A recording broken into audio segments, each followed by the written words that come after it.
and it's English opening, and black played e6.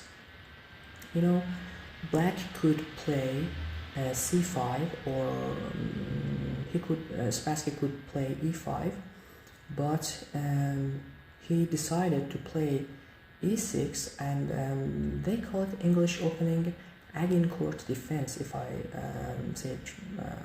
spell it correctly. Yeah, it's kind of opening that is interesting. Fischer played an f3. He's controlling d4 and e5 squares, and spassky played d5. He's attacking to the center, and he's putting his pawn in the center, which is a great move. But Fischer plays d4. These are the exact book moves. Spassky played in f6, which is a book move, and Fischer played in c3, bishop to e7. You know, you develop your bishop to e7. You can also develop your bishop to b4, but you do not want to exchange your bishop with your opponent's knight, because it values more than a knight. Anyway, as you know, Fischer is attacking player, so he puts his bishop to g5 square, and spassky castles, and e3 from Fischer, who is defending d4 pawn, and you're opening the diagonal of your bishop. It is very good. And h6 was played by Spassky. Spassky is saying that what do you want to do? If you want to change your, if you want to exchange your bishop with my knight, okay, it's good. If you do not, just go. Fischer puts his bishop on h4 and b6, which is a really good move, because you want to develop your bishop on a b7 square, and you also want to defend d5 pawn, which is a really good move. And we can see the exchange of the pawns here, c, d, and Spassky takes it with knight, and Fischer exchanges with the bishops, takes with the queen, and white takes the black's knight d4, and he takes it back with the pawn, and we put our rook on semi-open file, which is c file here. It is a real good move. These are just book moves, okay? So they knew it, all of these moves. Anyway, bishop to e6 is book move. You are defending your d5 pawn, and you just developed your bishop. Queen to a4. It's not the best move, but it's a real good move. c5 is a really good move, because you are attacking to the center, to the actually the good center that white has, and you're attacking with your side pawns to the center pawn. And yeah, Fischer plays queen a3. He says, okay, if you want to take my pawn, I don't have problem. I will take it back with my knight, and you will have 3 islands of pawns. And if you and you cannot push your pawn, because your queen on e7 is actually pinned. So rook to c8 and bishop to b5. Bishop to b5 actually is a good move, because what Bobby Fischer wanted that black play a6, which he did, and it was his intention of this move, and he takes the c pawn with d4, and Spassky takes it with the pawn, and Fischer castles, which is really rare in chess that we see on the 16 move that you castle, usually in the 6th or 8th, or I don't know, in the worst 10th you castle, but he castled in the 16th move, which is really rare and interesting, of course, from Bobby Fischer.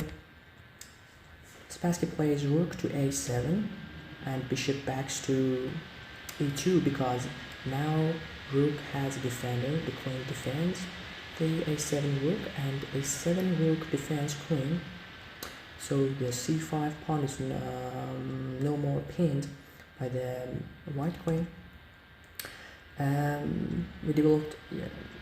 Spassky developed the knight to d7, and knight to d4 is a really good move. Black cannot take it, because the black rook on the c file is pinned, so he plays queen to f8. It's not the best move, but it's not a bad move. Fischer takes the bishop with his knight, and as you know, bishop values more in chess, so takes it back with the pawn, and e4 play. Fischer played e4, and Spassky played d4, the worst move he could play.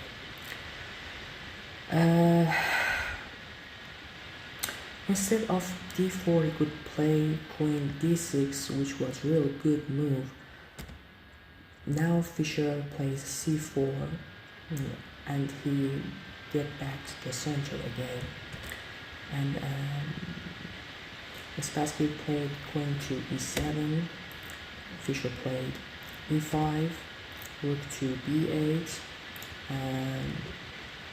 and bishop to c4, we are pinning the pawn, and king to h8, he is pushing his king, because he doesn't want to be in a pinning situation. So queen to h6, wow, this is the brilliant move that he played, but if you see with the engineers, they say it's good, it's not the best, it's not even excellent, but he changes the he actually changes the side that game was there, goes to the king side, and knight to f8. It's not a good move. He played b3 and a5, and f5 was played. He wants to open the f file, and he exchanges the pawns. He takes back with the rook, and knight to h7 is a good move. And now we have doubled our rooks and open f5, and queen to d8. It's not a good move, but anyway, queen to g3, and he wants to put his king on g6, and this square is weak. Rook to e7 was played, and h5, we do not want that. Black plays g5, so we control this house by h4, and he played rook to b7. He is strengthening the g7 square, and e6 played. You are just closing the black, and he plays rook to c7, queen to e5 was played, and queen to e8 and a4. Fischer just he's closing everything in the end. And queen to d8, rook to f2. I think this move was just to say that we cannot do anything, because after that he plays rook to f3, look, queen to e8, rook to f3. Yeah, he just wants to say that you're nothing. Queen to d8 and bishop to d3. He puts the bishop on the e1 and h7 diagonal, and after that he wants to put the queen to e4, queen to e8. You see, black has nothing to do and it's just moving queen hopelessly. And the last move that he could play, knight to f6, and usually it's not good to exchange your rook with the knight, because pieces value because of the squares that they control. Rook usually control 14 squares, but knight 8. So, but in here is the best move you can play.